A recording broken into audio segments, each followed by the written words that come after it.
modéstia não é um código rígido, nem uma lista fria de proibições. Ela é um reflexo vivo do coração que encontrou descanso em Cristo e deseja honrá-lo em cada detalhe da vida. Quando o Espírito Santo molda o caráter, até o modo como nos vestimos se torna um testemunho silencioso da nossa esperança. A verdadeira beleza nasce quando o coração é moldado pela presença de Cristo. E é essa transformação interior que sustenta toda a modéstia verdadeira. Hoje, convido você a investigar comigo os princípios que revelam o que significa vestir-se como alguém que anda com Deus. Segundo episódio da nossa série Princípios da Moda Celestial. Perceba que o título da nossa série, a primeira palavra é princípios. E hoje nós vamos tratar no segundo episódio sobre os princípios da modéstia cristã. Algo que é muito importante nós destacarmos é que quando se trata de princípios, princípios são inegociáveis. Princípios não se discutem. Princípios, eles são a base de qualquer pessoa, a base moral de qualquer pessoa. Nós vamos estudar aqui alguns conceitos que definem a modéstia cristã. E eles compõem e traçam que princípios são esses. Eles fundamentam esses princípios, eles dão força a esses princípios. Quando nós compreendemos cada uma das definições que nós vamos estudar, nós vamos conversar a respeito delas. Quando eu e você nós compreendemos isso, nós não vamos precisar consultar ninguém para que essa pessoa nos diga se pode ou não pode vestir determinada roupa, se tal comprimento ou não está correto, se a largura de determinada roupa ou não está correta. Não precisa, porque os princípios, por si só, quando compreendidos à luz da revelação do Senhor, eles servem de instrutor para nós. Então nós não precisamos que ninguém nos dite absolutamente nada. E muito importante também, e provavelmente eu vou repetir isso nos outros episódios, muito importante. Tudo que vai ser apresentado nesta série não é para nós usarmos como chicote para açoitar nenhuma pessoa ao nosso redor. Chicotear as pessoas da nossa própria casa, da nossa própria convivência e muito menos os nossos irmãos na fé. Os princípios que serão apresentados aqui são para você, unicamente para você refletir e apresentá-los em oração ao seu Deus, mas não para julgar, não para pressionar, não para colocar contra a parede pessoas que ainda estão aprendendo, tudo bem? Então, esta série, ela é diretamente para você. Então, vamos avançar. Aqui, nos primeiros princípios, nós temos o seguinte: aparência do cristão. Quais são os princípios para a aparência do cristão? A sua aparência. 1 Timóteo 2,9 nos dá esse parâmetro. Vamos ler? Acompanhe aí na tela. Que as mulheres se ataviem modestamente, com decência e discrição. Queridos, nós temos aqui 3 conceitos e estes conceitos são muito claros. Mas mesmo assim, nós vamos explicar cada um deles. Em Timóteo, nós temos o princípio completo da modéstia cristã. E que princípios, que três palavras importantíssimas nós encontramos aqui em 1 Timóteo 2,9. Primeiro, modéstia. Segundo, decência. E depois, discrição. Vamos ver cada um deles? Vamos lá. Então, a modéstia, acima de tudo, ela é uma virtude progressiva. Queridos, guarde isso. Ela é progressiva. Ninguém nasce sabendo. A luz é progressiva. Lembra de Provérbios 4,18? Porque a vereda do justo é como a luz da aurora, que vai brilhando progressivamente. Olha aí a progressão.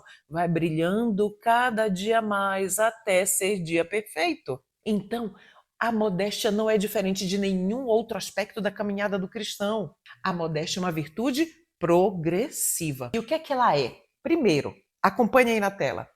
A ausência de vaidade ou de luxo. 2, comedimento, humildade, simplicidade no modo de se apresentar. 3, desambição, simplicidade. 4, gravidade, compostura. Quinto, decência em todas as áreas da vida. Então vamos ver o que é decência? Veja aí. A decência é a qualidade que se manifesta em diferentes aspectos do comportamento. E quais seriam alguns sinônimos para a palavra decência? Nós temos aqui, ó, primeiro, compostura. Perceba as imagens. Associe cada conceito, cada palavra à imagem. Compostura, decoro, honestidade, asseio. Então, a decência é uma qualidade que se manifesta em diferentes aspectos do nosso comportamento. Temos aqui a decência. Vamos para um outro termo, discrição. Veja aí. A discrição é a qualidade de quem se reserva. É o ato de discernir, é a capacidade para discernir. Discernimento, aqui são conceitos do dicionário, significa também circunspecção, prudência, qualidade daquele ou daquilo que é discreto.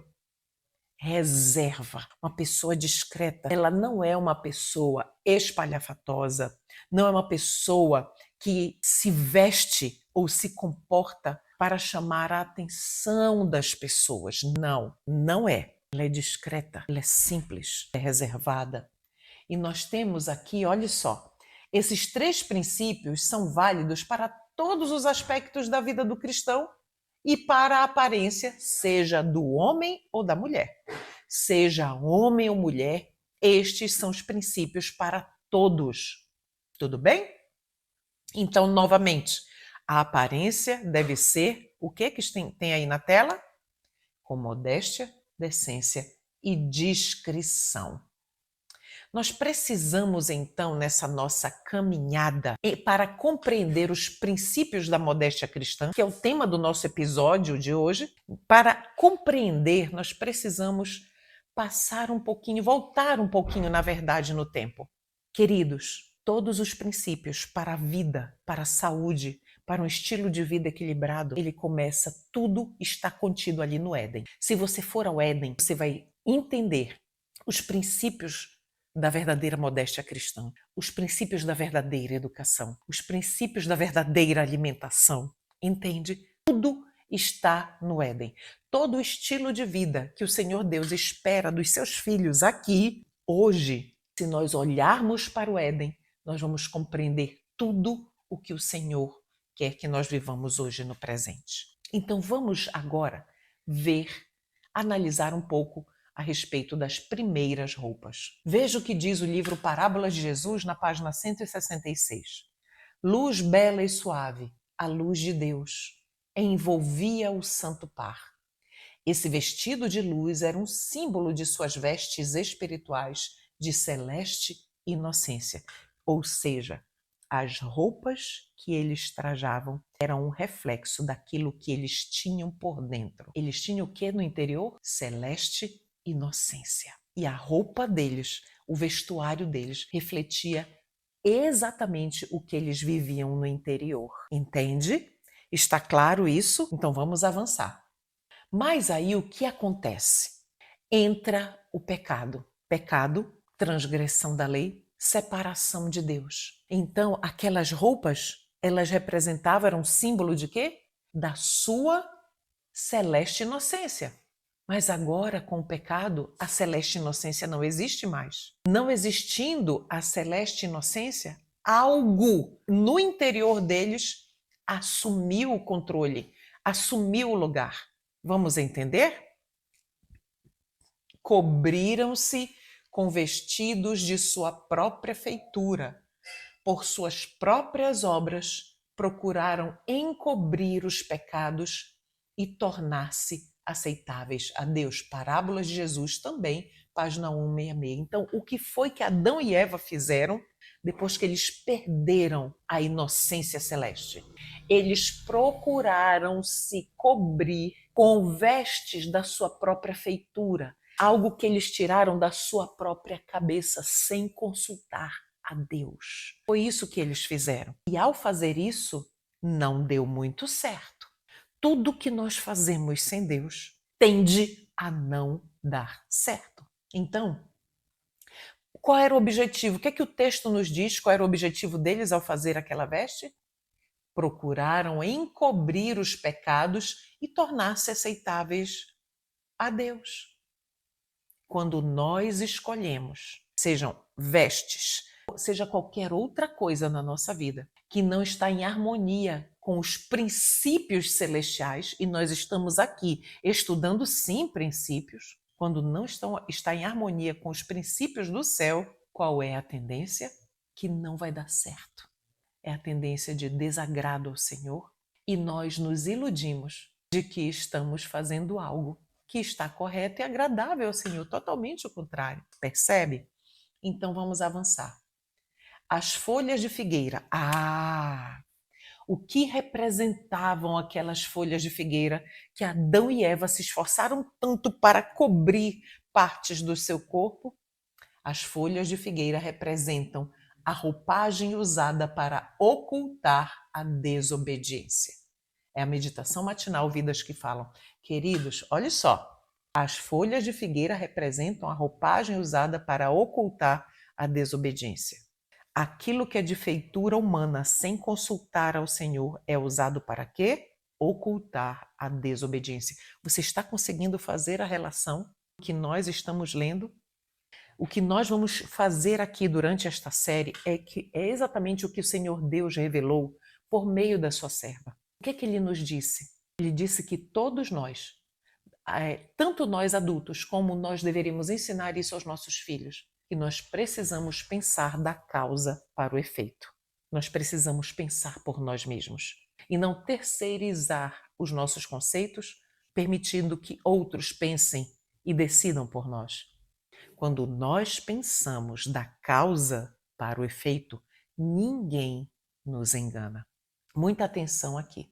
As folhas de figueira representam algo. E que esse algo não era do feitio do Senhor, não foi preparado por Ele, não foi dado por Ele, não era apropriado. Isso aqui não era apropriado à sua condição, mas a sua condição física de preservar o seu corpo e protegê-lo agora, proteger o corpo deles ao que eles estavam expostos. Não era, mas representava algo muito marcante, que é algo que está no meu e no seu coração e contra o qual nós precisamos lutar, a desobediência. Vamos avançar. E fez o Senhor Deus a Adão e a sua mulher túnicas de peles e os vestiu. Gênesis 3:21. Deus vestiu-os com roupas de pele para quê? Para protegê-los da sensação de frio e calor a que estavam expostos. História da Redenção, página 46. Agora sim, nós temos as vestes perfeitas do Senhor. Ele fez. Ele entendia o que era o melhor para proteger o corpo, proteger a mente, proteger as emoções deles. Porque, queridos, a sensação de frio e quente nos traz outras sensações. Perceba, se você mora aqui no estado do Brasil, numa região do Brasil, em que você sente muito frio, qual é a sua tendência no inverno? Nós usarmos roupas que nos aqueçam, correto? Que protejam a nossa saúde, os nossos pulmões, não é verdade? É assim que a gente age, para nós preservarmos a nossa saúde e a nossa integridade. Mas se nós vivemos num lugar quente, de muito calor, a nossa tendência é usar tecidos mais leves, roupinhas mais frescas, que estejam em harmonia. Já pensou você pegar uma roupa do frio, de uma região fria, e usar numa região quente? Vai funcionar? Não vai. Mas nós precisamos entender que tanto na região do frio quanto na região do calor, há princípios que regem, que orientam que tipo de vestuário nós vamos usar, nós vamos escolher, tanto para nós quanto para os nossos filhos, não é? Nós vamos passar agora. Nós já sabíamos do Éden, entendemos os princípios de modéstia que estavam ali no Éden e percebam, o meu objetivo aqui não é dizer tudo nas minúcias. O meu objetivo aqui é levar você a pensar. Os princípios da modéstia cristã, eles precisam ser compreendidos por você individualmente. Eles não precisam ser ditados a você. Ninguém precisa te dizer o que você vai vestir. Eu recebo muitas mensagens de mulheres perguntando: irmã, pode usar calça? Nós não vamos entrar na seara do pode e do não pode, mas nós vamos entrar na seara dos princípios, sim. E a partir dos princípios você decide se você pode ou não usar calça. É entre você e Deus. Então, nós vamos passar agora a um pouco de história. Um pouco de história. Vamos lá? Vamos entender essa progressão das roupas, do vestuário no decorrer dos anos. Quando a gente fala de reforma do vestuário, nós precisamos voltar em um momento do tempo, no passado. E eu queria apresentar a vocês essa pessoa aqui, Elizabeth Cady Stanton. Ela é prima do pai de Elizabeth Smith Miller. Eu vou chamar ela apenas de Stanton, porque são duas Elizabeth. Então, a primeira é Stanton e a outra é a Miller. Elas são primas. Olha a frase que Elizabeth Stanton falou. Ela disse o seguinte: a questão não é mais como te apresentas ou pareces, mas, mulher, como te sentes. Queridas, eu queria falar agora com as minhas irmãs em Cristo. Essa pergunta. Mas, mulher, como te sentes? Sabe o que é isso? Aí está o fundamento do feminismo.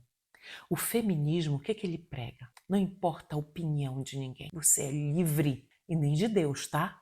Se não importa a opinião de ninguém, o ninguém engloba Deus. Então não importa a opinião de ninguém. Você faz aquilo que você se sente bem em fazer. Este é o princípio da primeira reforma do vestuário, a que mais chamou atenção. Elizabeth Smith Miller, essa senhorinha que está ali na foto mais antiga, né? Foi ela que deu início, ela inaugurou, criou o vestuário que ficou chamado como bloomer. Tem aí uma plaquinha, não sei se você consegue ver aí na tela, uma plaquinha azul, eu vou traduzir para você. Ela nasceu em 1822 e morreu em 1911 e diz o seguinte: Elizabeth Smith Miller, ela introduziu o vestuário bloomer. Então, esse estilo de vestuário bloomer se tornou a mais importante reforma do vestuário do século XIX, dos anos 1800. Foi a mais importante reforma do vestuário, por quê? Vou voltar aqui um slide. Perceba aqui, ó, essas calças turcas. Foi exatamente isso que ela fez. Olha só.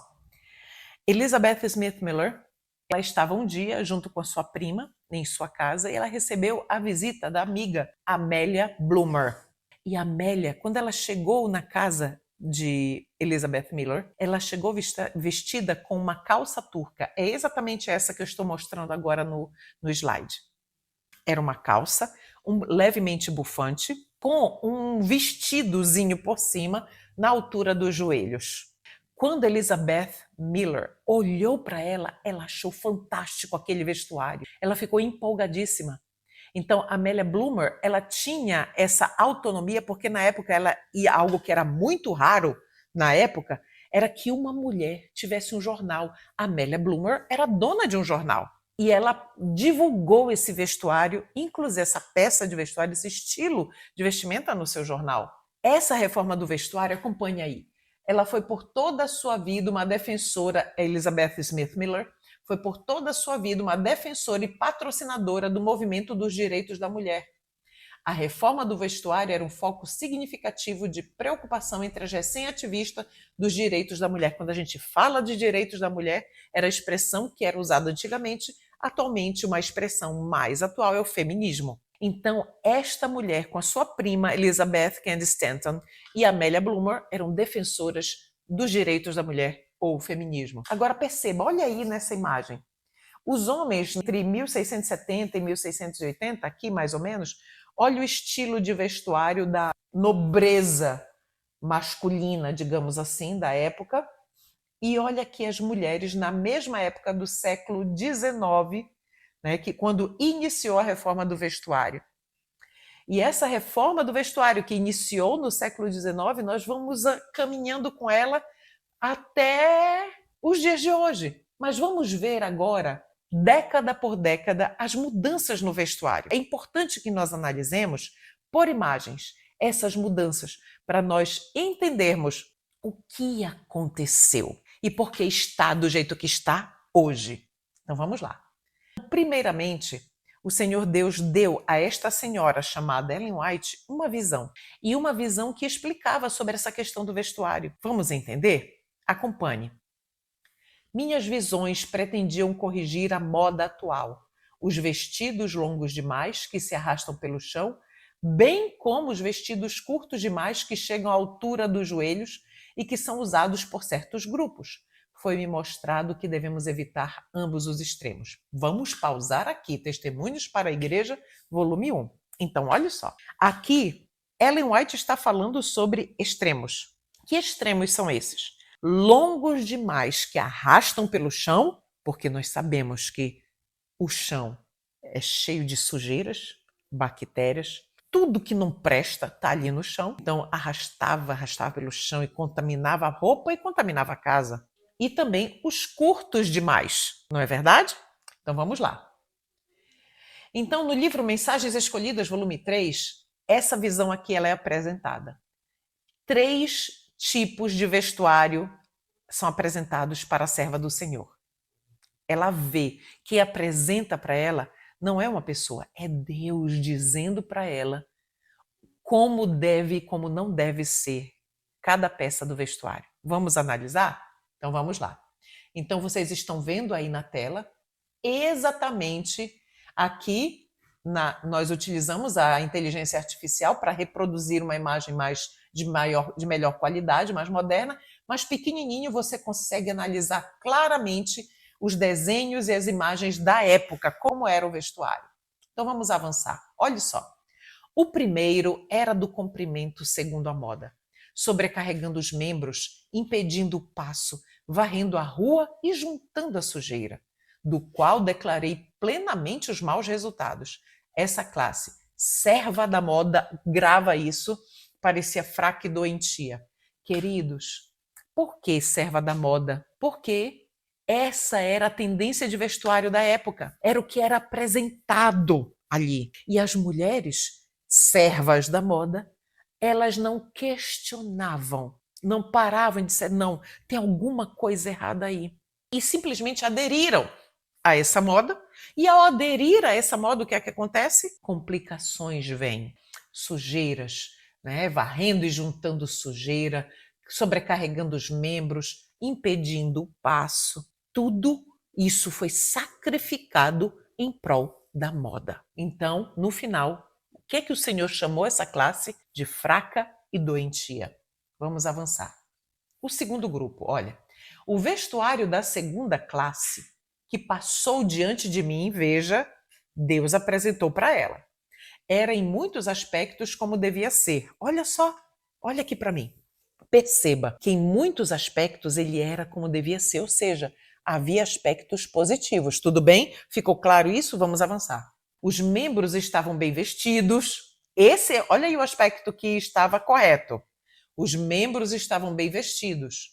Achavam-se livres das cargas que a tirana moda impusera à primeira classe. Fora, porém, há um extremo de curteza que desgostara e suscitara preconceitos a pessoas boas, destruindo em grande medida sua própria influência. Esse não chega aos joelhos. Não preciso dizer que esse estilo me foi mostrado como sendo demasiado curto. Consegue perceber aí os extremos? Então aqui, queridos, nesta imagem que você está vendo aí na tela, você está vendo aqui claramente que esse é um tipo de vestuário derivado daquele bloomer do século XIX. Vamos avançar. Agora vamos ver a terceira classe. Uma terceira classe passou diante de mim com semblantes animados e passo desembaraçado e lépido. Seu vestuário era do comprimento que descrevi como o quê, queridos? Vamos lá? Apropriado, modesto e saudável. Estava umas poucas polegadas acima da sujeira da rua e do passeio. E de acordo com todas as situações, como subir ou descer degraus. Ou seja, era um vestuário que não impedia de subir e descer degraus, era um vestuário que não impedia a locomoção e que os membros estavam protegidos. Esse é um dos objetivos do nosso vestuário, que os nossos membros, tanto inferiores quanto superiores, estejam protegidos. Vamos avançar. Aqui na tela nós temos um exemplo da época do século XIX, nós estamos falando aqui do século XIX, mas nós, apesar deste vestuário não ser da atualidade, mas nós estamos estudando o quê? Princípios. Então, os princípios não mudam. A roupa pode mudar. Os princípios que a regem, não. Então, vamos lá. Percebam aqui o traje americano. Olhe só o que a nossa inteligência artificial produziu e olhe as imagens mais antigas. Está ou não está semelhante ao traje Bloomer, não é? Então, vamos lá. Deus não deseja. O que foi que Deus disse sobre esse traje aqui? Deus não deseja que seu povo adote essa pretensa reforma do vestuário. Trata-se de um vestuário ousado, completamente inadequado às modestas e humildes seguidoras de Cristo. Vamos pausar bem aqui. Estamos ou não estamos estudando princípios? Princípios da modéstia cristã é o título do nosso episódio de hoje. Trata-se, olhe como o Senhor definiu esse vestuário. Princípio, ele é ousado demais. Depois, completamente inadequado às modestas e humildes seguidoras de Cristo. Então aqui nós temos princípios da escolha do nosso vestuário. Primeiro, ele não pode ser ousado, ele não pode chocar, impactar, não pode.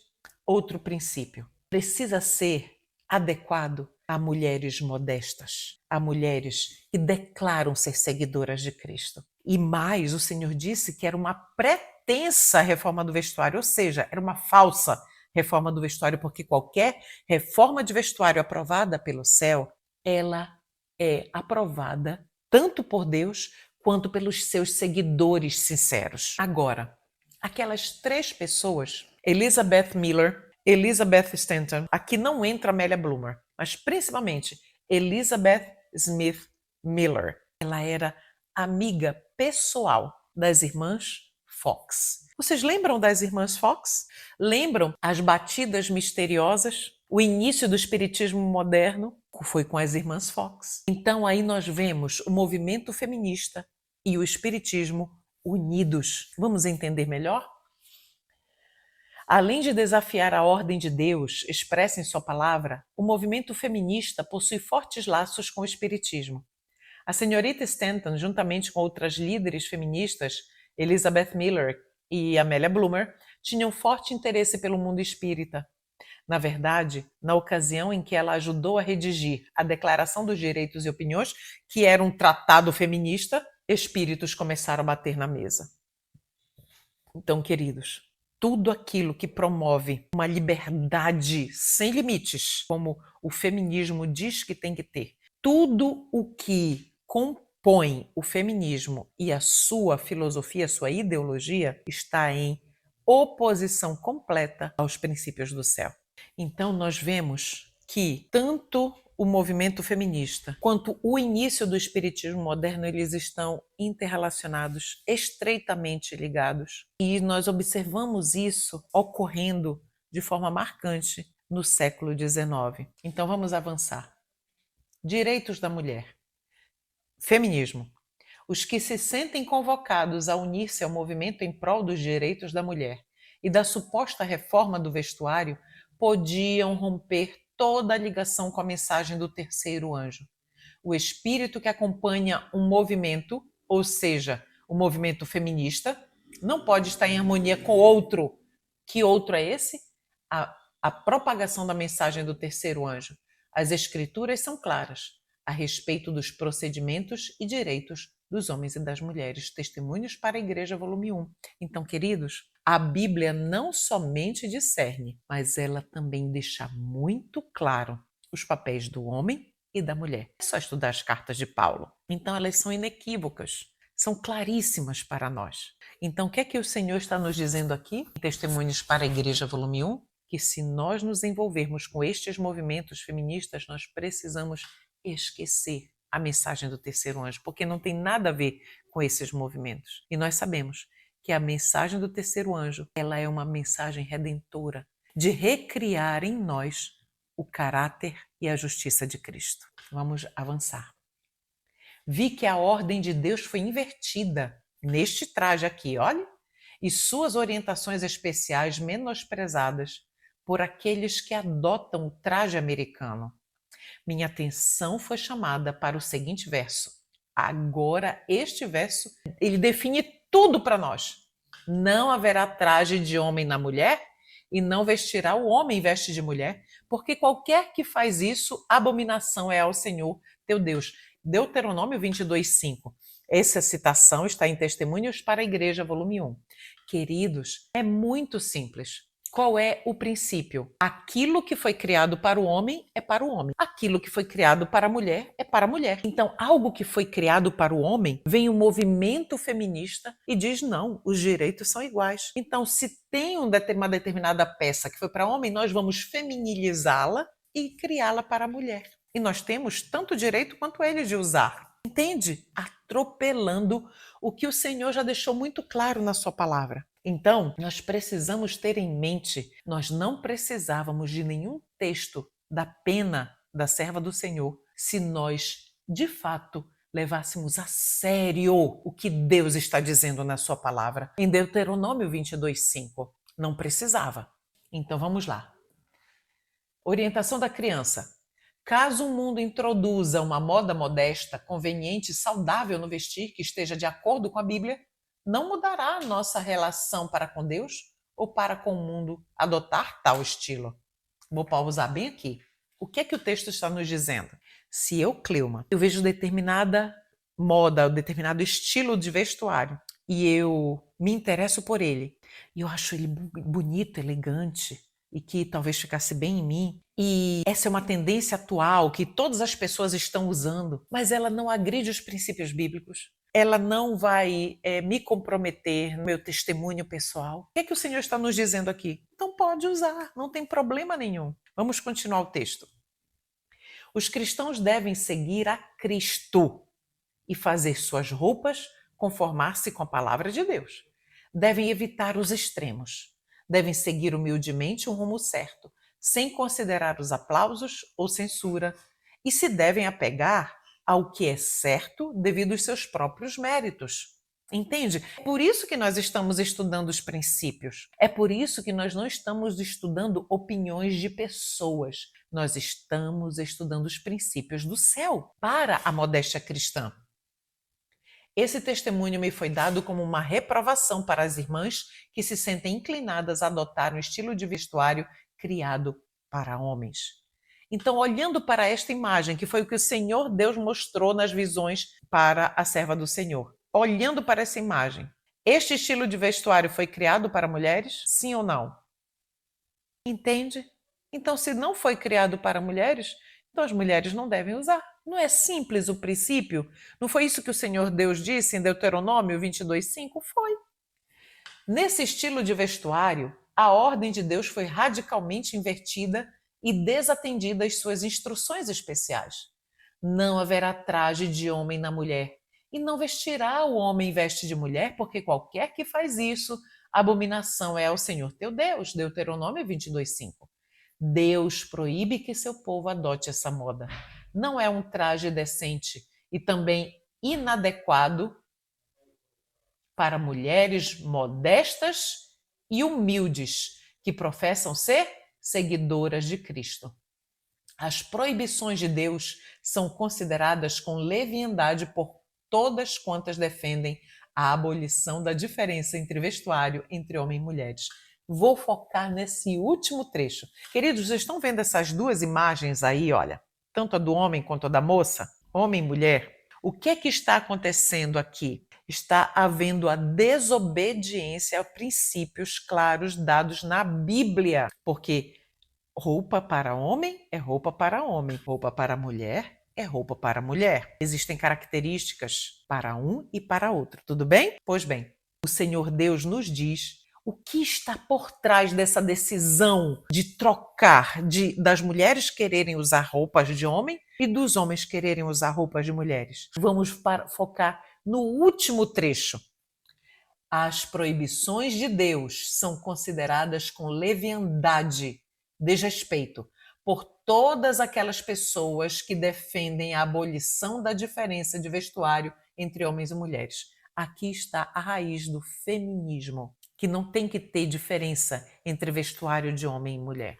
Então, se você que está assistindo a este vídeo. Se você é um defensor disso, então saiba que você está andando em terreno perigoso, indo contra o próprio Deus. Entende? Então vamos avançar. Vamos passear agora pela história. A história do vestuário, como ele foi mudando, para nós percebermos claramente como esses movimentos, o movimento feminista, o espiritismo, todos os ismos em termos de movimentos sociais, todos eles, como eles influenciaram no vestuário. Então vamos lá. Perceba bem, o vestuário da década de 1870, depois o vestuário da década de 1880, percebam que eles são muito semelhantes, vamos avançar.